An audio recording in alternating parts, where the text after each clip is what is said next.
اگر کسی شخص کا وضو بار بار ٹوٹ جائے تو اس کے لیے کیا حکم ہے؟ کیا وہ ہر فرض و سنت نماز کے لیے وضو الگ کرے؟ کیونکہ اکثر ایسا ہوتا ہے. دیکھیے، ایک ہے اکثر ایسا ہو جانا یا کبھی کبھار ایسا ہو جانا، تو دوبارہ وضو کرنا پڑے گا. لیکن ایک ایسی بیماری ہوتی ہے کہ جس میں انتڑیوں کی خرابی کی وجہ سے، انٹسٹائن کے پرابلم کی وجہ سے بعض لوگوں کے بارے میں آتا ہے کہ ان کو ایسی تکلیف ہو جاتی ہے. میں نے کسی ڈاکٹر سے کنسلٹ کیا تھا کیونکہ اکثر لوگ ایسا مسئلہ پوچھنے کو آتے ہیں. تو وہ جو ایسا پرابلم ہو، جو ایک بیماری ہو، تو اس میں اگر ایک رکعت کی دیر بھی نہیں کسی کا وضو رہتا تو اس میں کیا ہے کہ انسان، یا یہ کہ کسی کو وہم ہی لاحق رہتا ہے، تو ایک دفعہ وضو کر کے ایک نماز اس سے پڑھ لے. لیکن کبھی کبھار ایسا ہو جانا یا دن کی 5 نمازوں میں سے 1-2 میں ایسی کوئی تکلیف ہو جانا، تو اس کے لیے یہ حکم نہیں ہے. اس کے لیے حکم یہ ہے کہ آپ اپنے کھانے کی ہیبٹس درست رکھیں، وقت پر کھائیں، صحیح خوراک کھائیں، تو آپ کو وضو کا مسئلہ نہیں ہوگا. ایسی چیزیں مت کھائیں جن کے بارے میں آپ کو پتا ہے کہ آپ کو ان سے الرجی ہے اور سٹمک اپسیٹ ہوتا ہے یا آپ کے وضو میں پرابلم ہوتا ہے.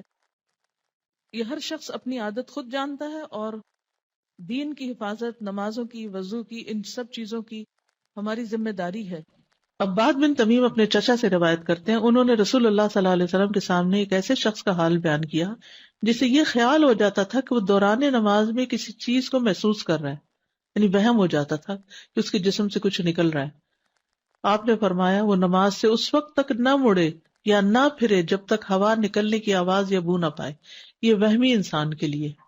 عام حالات میں انسان کو جب ہوا نکلتی ہے تو پتہ چل ہی جاتا ہے، تو وہ عام اس کو نہ لے. یعنی محض شک کی بنیاد پر یا وہم کی بنیاد پر یا جسم میں ایسے ہی کوئی سرسراہٹ ہوئی ہے اس کی بنیاد پر وہ یہ نہ سمجھے کہ اس کا وضو چلا گیا ہے جب تک کہ واضح علامت نہ ہو. اب بعض اوقات یہ 2 علامتیں بہت واضح نہیں ہو سکتی، لیکن انسان کو یہ پتہ چل جاتا ہے کہ اس کے جسم سے ہوا نکلی ہے، تو اس وقت اس کا وضو نہیں رہے گا. لیکن محض وہم کی بنیاد پر نماز نہیں توڑنی چاہیے، کیونکہ بعض لوگ وضو کر ہی نہیں پاتے، 10-10 15-15 دفعہ وضو کرتے رہتے ہیں کہ شاید ان کے جسم سے پھر کچھ نکل آیا، تو وہ صرف شیطان کا وسوسہ ہوتا ہے. اس کو اہمیت نہیں دینی چاہیے، بس ایک دفعہ صحیح طور پر وضو کر لینا چاہیے. اور اگر یہ 2 علامتیں محسوس ہوں وضو کے دوران یا پھر نماز کے دوران تو دوبارہ وضو کر لینا چاہیے.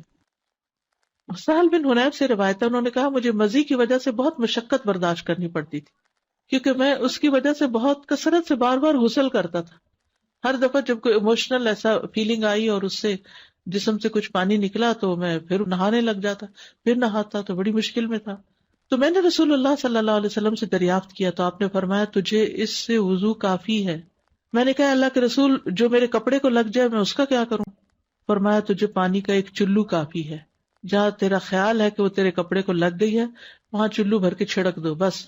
ہر وقت استنجے کی بھی ضرورت نہیں.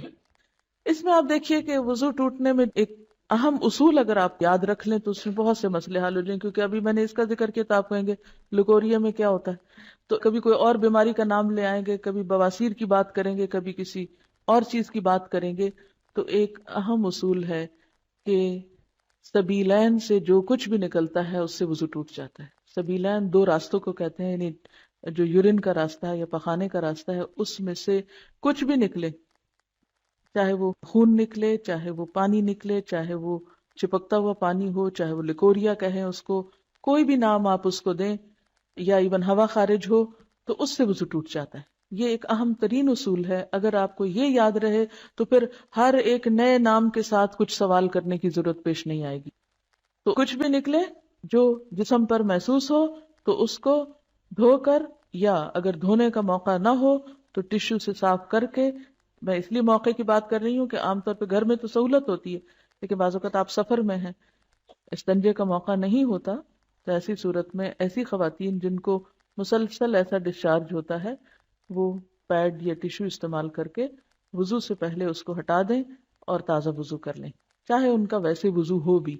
تو چونکہ سبیلین سے کچھ بھی نکلے تو وضو نہیں رہتا، اس لیے اس نجاست کو صاف کرنا بھی ضروری ہے اور اس کے ساتھ دوبارہ وضو کرنا بھی. وضو کے بغیر نماز قبول نہیں کی جاتی. حضرت ابو ہریرہ رضی اللہ عنہ سے روایت ہے کہ رسول اللہ صلی اللہ علیہ وسلم نے فرمایا جس شخص کا وضو ٹوٹ جائے جب تک وہ وضو نہ کرے اللہ تعالیٰ اس کی نماز قبول نہیں کرتا.